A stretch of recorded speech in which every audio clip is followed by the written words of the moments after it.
जो आज की प्रातःकालीन कला में आप सभी बच्चों का हार्दिक अभिनंदन है।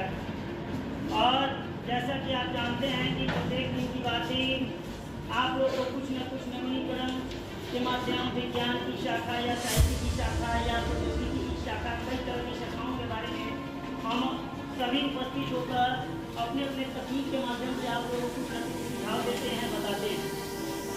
और जैसा कि मैंने हमेशा आप लोगों से कहा है कि प्रत्येक दिन हमारे जीवन का सबसे उत्तम दिन माना जाता है और कुछ न कुछ विशेष लेकर ही हमारे जीवन में आता है। यह विशेषता यह बताती है कि हमें जिंदगी में कैसे सुदृढ़ होना चाहिए और जीवन में किस तरह से दृढ़ संकल्पित होना चाहिए। यह दृढ़ संकल्पित होना हमारे जीवन का सबसे बड़ा एक उपलब्धि होता है। यथार्थवादी आप समझ लीजिएगा कि जिस मानव के पास दृढ़ संकल्प नहीं होता है वह मानव अपनी जीवन में सफलता की रेखा की ओर नहीं जाता है, नहीं अग्रसर होता है।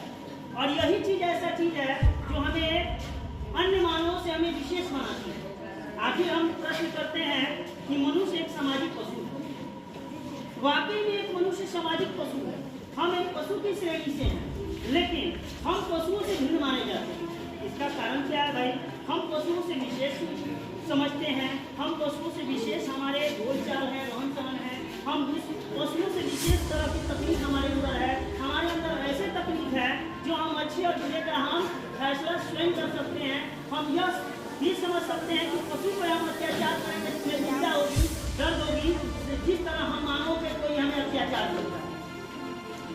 तो यह क्या है? यह तमाम तकनीक जो है यह हमारा विज्ञान है।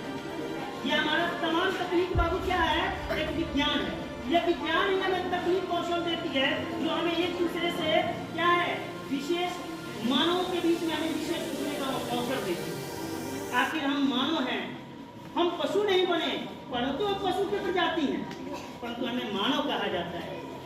ये हमारी सबसे बड़ी उपलब्धि है। आज दोस्तों मैं उन तमाम चीजों के बारे में वर्णित करने जा रहा हूँ जो वह एक शब्दों में नहीं, एक अनंत शब्दों का एक रेखा मानी जाती है।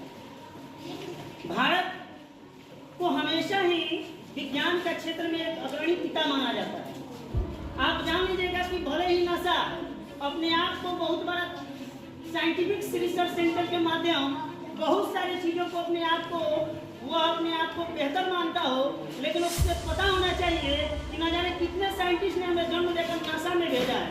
आज हमारे भारत के कई तरह के साइंटिस्ट हैं जो नासा में उपस्थित होकर कई तरह के रिसर्च सेंटर के माध्यम वहां पर रिसर्च कर रहे हैं।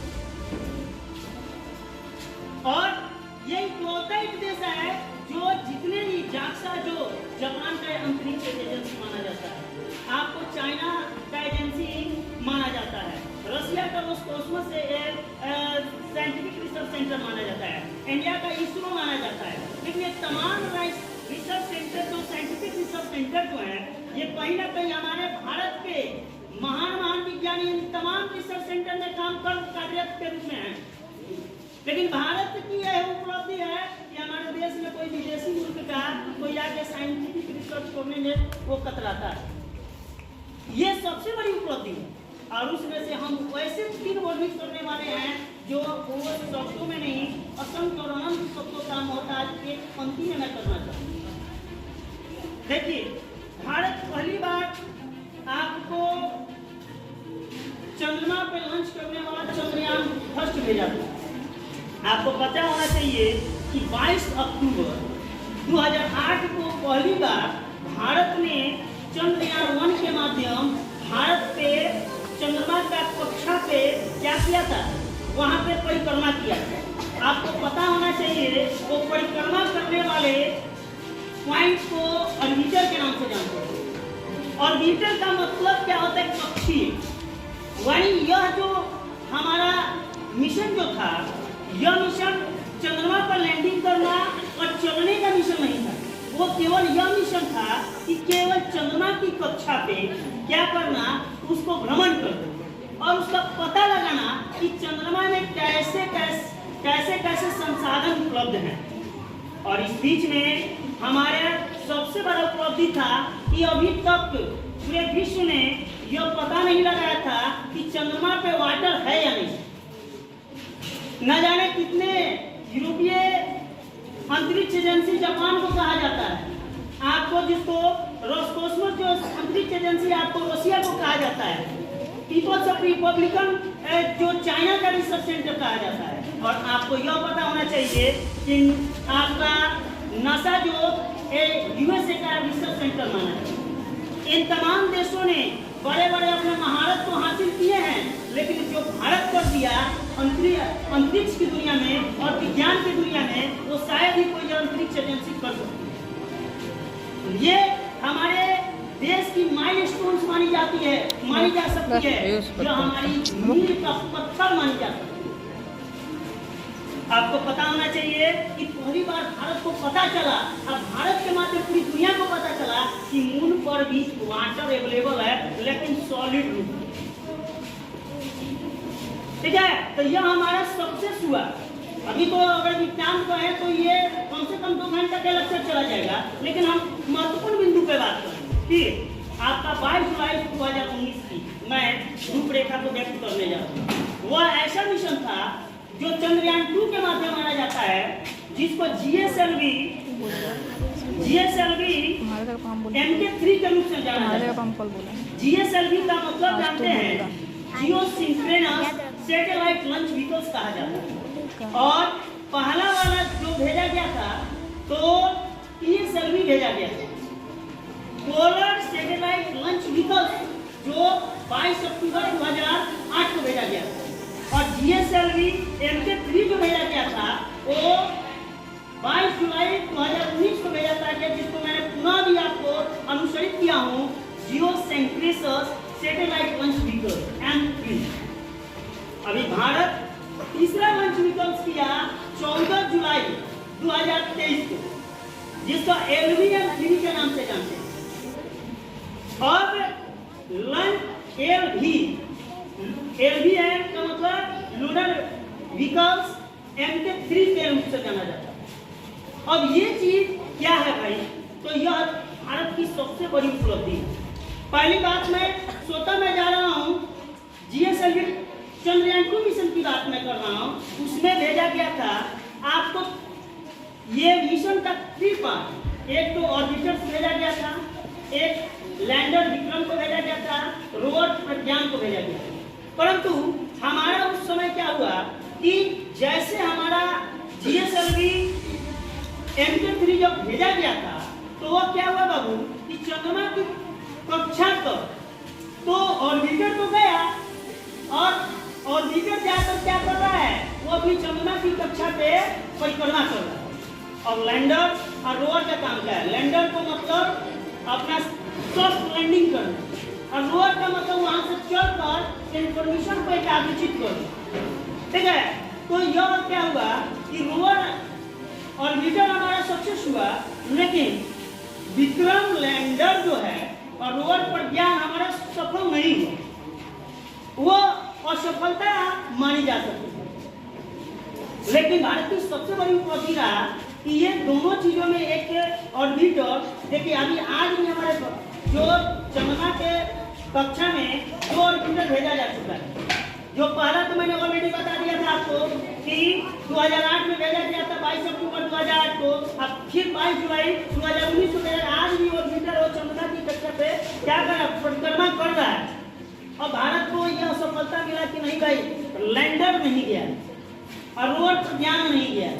अब ये क्या किया जाए, तो हमारे माननीय प्रधानमंत्री के कार्यकाल में और ये सोमनाथ इसरो के अध्यक्ष के कार्यकाल में उस समय क्या किया गया कि 14 जुलाई 2023 को पहली बार हमारा LV-M3 को भेजा गया।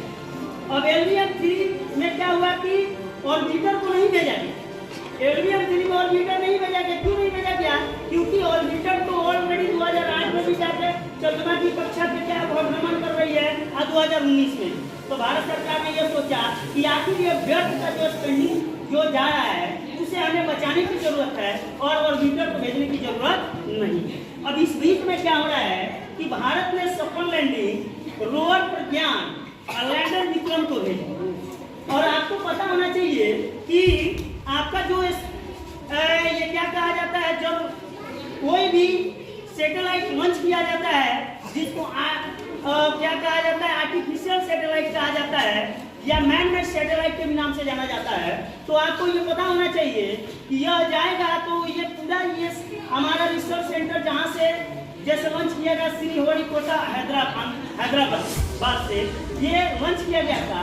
तो लॉन्च किया जाने के बाद ये तो पहुंचा जरूर, और वहां पे पहुंचने के बाद क्या हो रहा है कि विक्रम लैंडर सॉफ्ट लैंडिंग कर रहा है, और जिस सॉफ्ट लैंडिंग कर रहा है उसके हमारे अंतरिक्ष एजेंसी के सभी जो हमारे बड़े बड़े अध्यक्ष हैं, तो उन लोगों ने उस पॉइंट को शिव शक्ति पॉइंट के नाम रखा, जहाँ पे सॉफ्ट लैंडिंग हुआ शिव शक्ति पॉइंट।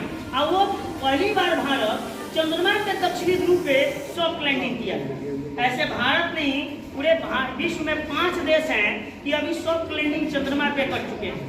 पहले उसमें से आपका अमेरिका है, यूएसए जो नासा की एजेंसी है, यूरोपीय अंतरिक्ष एजेंसी जो जापान की एजेंसी उसने भी चंद्रमा पे सॉफ्ट लैंडिंग की है।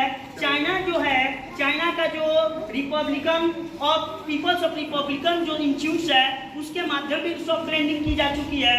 उसके बाद इजराइल भी कर चुका है, और उसके बाद आपको रोसकॉस्मोस स्पेस एजेंसी जो रसिया का है,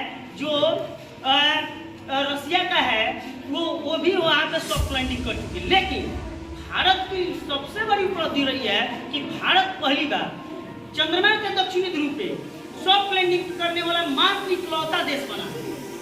और जिस दिन लैंडिंग किया गया वो 23 अगस्त 2023 का दिन है। इस दिन लैंडिंग के दरमियान हमारे परम आदरणीय भारत के प्रधानमंत्री ने इस दिन हमारे भारतीय यानी राष्ट्रीय अंतरिक्ष दिवस के रूप में घोषित किया। क्योंकि अगर हम प्रश्न करें कि आखिर राष्ट्रीय अंतरिक्ष दिवस घोषित क्यों किया गया, तो प्रश्न ये नहीं है कि हमारा भारत का सॉफ्ट लैंडिंग यहाँ पे किया गया, बल्कि ये हमारा प्रश्न उठता है कि ये नेशनल स्पेस डे के रूप में प्रति वर्ष हमारे भारत के युवा साथी जो हैं उन चीजों को समझे कि हमारा विज्ञान के क्षेत्र में भारत कितना आगे चला जा सकता है।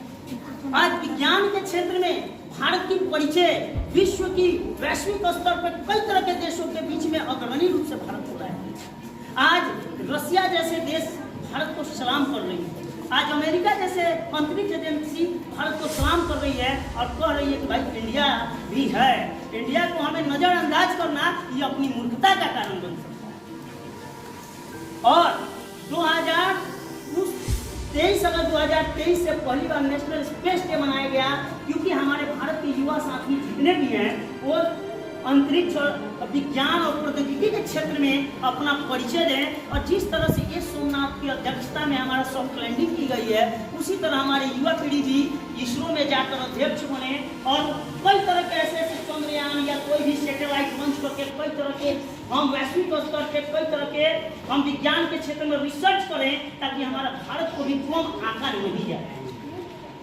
एक चूहा भर पाकिस्तान है, एक लॉन्च भी किया है क्या तो चाइना की मदद से किया है, और देखिए चूहे भर की बात होती है, लेकिन भारत है किसी से कोई मतलब नहीं, इसका सेल्फ डिपेंडेंट कंट्री है। और यह उपलब्धि हमारे भारतवर्ष को जाती है। 2023 से हमारा रखा गया और आज 23 अगस्त 2024 है, और भारत के माननीय प्रधानमंत्री ने आज का थीम जारी किया है कि touching to moon to touching to human life, यानी चंद्रमा को छूकर मानव की जिंदगी को छूना हमारी सबसे बड़ी उपलब्धि है।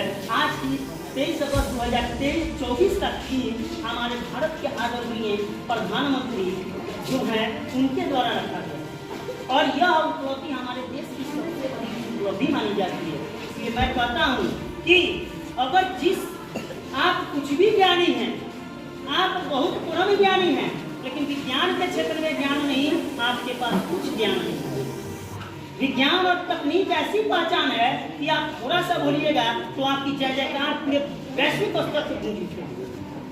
आज मैं देखता हूँ ये सोमनाथ को कई तरह के अवार्ड, यहाँ पर पापुआ न्यू गिनी ऐसा कंट्री है वहाँ से अवार्ड दिया जा रहा है, अमेरिका रिसर्च सेंटर जो है वहाँ से रिवॉर्ड दिया जा रहा है, कई तरह के देशों से रिवॉर्ड ये सोमनाथ को दिया जा रहा है। क्यों भाई? इन्होंने भारत के लिए एक दार्शनिक के रूप में, एक दर्शन के क्षेत्र में, एक यादगार के क्षेत्र में इन्होंने परिचय दिया और यह उपलब्धि हमारे देश की सबसे बड़ी उपलब्धि है और यह चीज हमें हमेशा याद करना चाहिए। और मैं यहाँ पे आश्वस्त आप लोगों को कर रहा हूँ कि 23 अगस्त आज जो मैंने आपको प्रोजेक्ट दिया था, आप लोग, मैं जानता हूँ कि आप तमाम बच्चों ने प्रोजेक्ट बनाया है, आपने भी विज्ञान के क्षेत्र में अलग जगाने की जो ज्योति आपके अंदर जगी है वो हमारे लिए सबसे बड़ी सराहनीय है, हमारे विद्यालय के टीम की सराहनीय बात। आप इसी तरह हमारे विज्ञान के क्षेत्र में आप आगे बढ़ते रहें और केडी कन्वेंट का जो विद्यालय जो है इनका भी पताका और नाम को रोशन देश प्रदेश में करें। इन्हीं महान